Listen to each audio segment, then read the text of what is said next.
So I'm originally from Memphis, Tennessee. My mother and my grandmother raised me.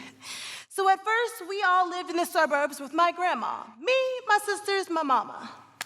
And then one day, my mama decided she wanted to be grown.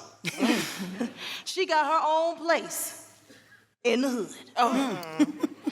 So my mama and my grandma, they always made sure we were good. They were strict on us, well, because they had to be. They wanted to make sure that we didn't end up in the streets, and we didn't. I was a high-achieving black girl, and I knew what I wanted. I wanted to go to college, because college would be one of my gateways out of the hood, out of a poverty mentality, and into a life that I would love. So in the years to come, I did that. I made it out of Memphis. I did my undergrad in Murfreesboro, went to grad school in Virginia, and started my career back in Tennessee, except this time, it was Nashville. All right. I mean, if I may say so myself, I was doing pretty great in life. I got an awesome job at school. I moved up the ranks there. I bought a house at 26 years old. Come on, man. Let's go. Yes. I started my own business too, and that honestly kind of came out of nowhere. And then one year, during Black History Month, I wanted the students at my school to learn about some of our history that wasn't the typical stories that they heard. So that led me down a rabbit hole of uncovering Nashville's Black history and creating my own company that leads really fun tours of Black Nashville. Okay. United Street Tours.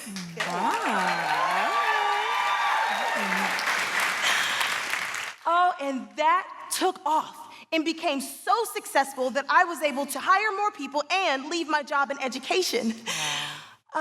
I met a man, and we got married, and that once little independent, ambitious girl from Memphis was, well, she was now an independent, ambitious woman doing life in Nashville. Yes. That was until 2020. When every single thing came to a complete stop. COVID-19, a global pandemic, roared into our world and rocked my world almost instantly. It sparked a series of events that changed everything that I thought I knew and understood about myself. And in a world that's shut down, where people aren't traveling or even freely being outside, taking a tour of Black Nashville is off the table. So for many of those first days in shutdown, I spent issuing refunds for months of tours that had already been purchased. I did that until there were no more refunds left to issue and no new scheduled tours to be had. My business came to a complete stop. It's devastating. But there was some bright light in it. I was able to pivot into a new career. I found work in the DEI space, consulting, and it was fulfilling and prosperous. Okay. Good. And it paid well.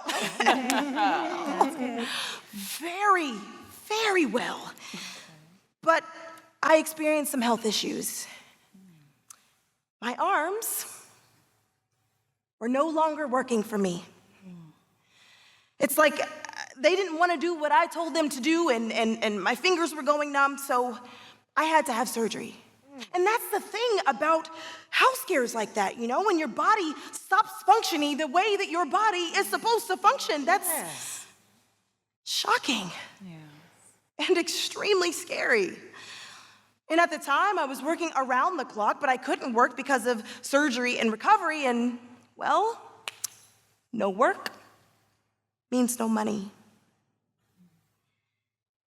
I also began to navigate through a divorce.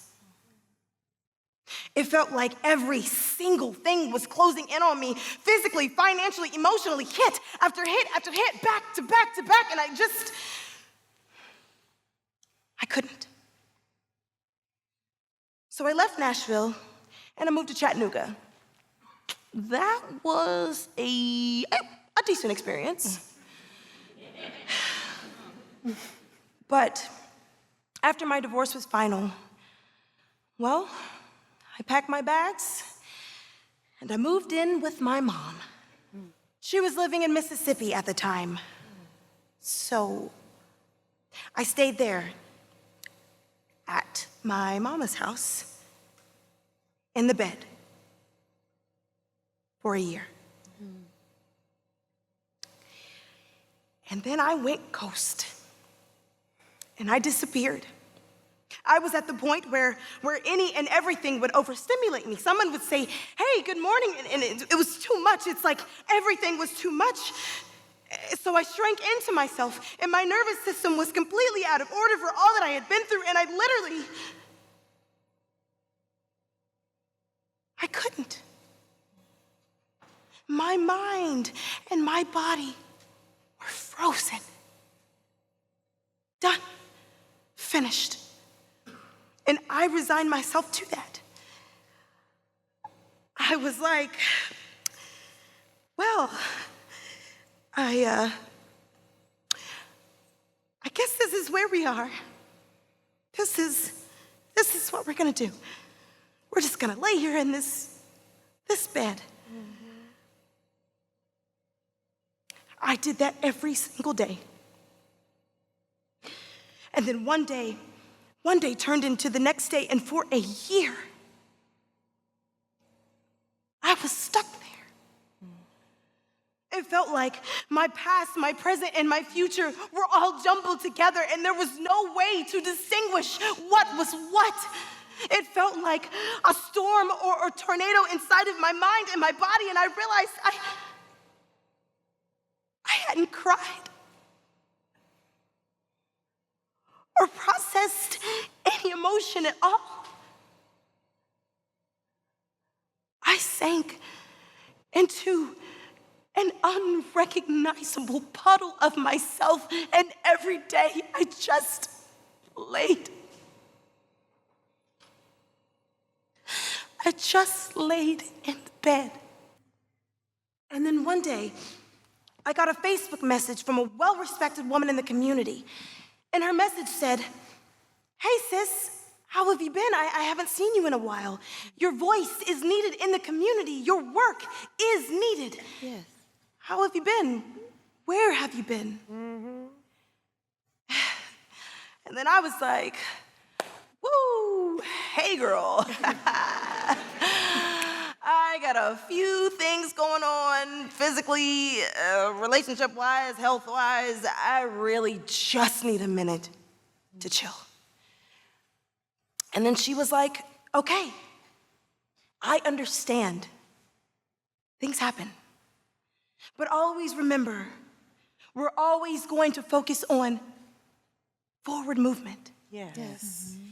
And that, it shook something awake inside of me. I realized I didn't have to have all of the answers or all of the plans, but I just needed to focus on taking one step at a time towards moving forward. So I decided to leave and go on a true sabbatical. I went on a solo trip journey to Costa Rica. It was life-changing. I felt so seen and so heard there. There were so many cool Black women all on the same journey as me, some recently divorced, some expats. I knew that when I got back to the US, I couldn't stay where I was. That's right. At my mama's house, in the bed. So I left my mama's house, and I moved up the street to my sister's house. Wait, what? Woo! My sister has 5 kids. Ain't no comfort there, and ain't no laying in the bed. That's right. Woo. My sister has 5 kids. And baby, they all running around, jumping around, making noise, doing their own thing. I knew I needed to go. I decided to go to Spain Spain was cold, both weather-wise and emotionally. It was not Costa Rica. I called a friend as soon as I got there, and I told her something just felt off. I mean, I really did not like it there. And she was like, girl, why are you still there then? Leave. I was at the point where I couldn't make decisions for myself. Younger me had no issues asserting myself, making decisions, but I wasn't there anymore. I needed people to tell me what to do, to choose for me. So she told me to leave Spain. I did. I went back to my sister's house for a couple of days, and then one day, I packed my car. She said, girl, where are you going? I said, I'm going home to Nashville. So when I got back to Nashville, I moved into an apartment in Midtown. I ate at new restaurants. I met new friends. I discovered little hidden nooks and crannies. I began to rediscover the place that I called home. And though it was a gradual process, I began to rediscover me, to uncover the beautiful parts of me that were always there, to heal the broken parts of me that loss and hardship had created. And through therapy, through mentorship, my best friend, my family, and God. One prayer at a time, one step at a time, one decision at a time. I finally came back home to myself. I am Chakita Patterson. I am Queen Nashville.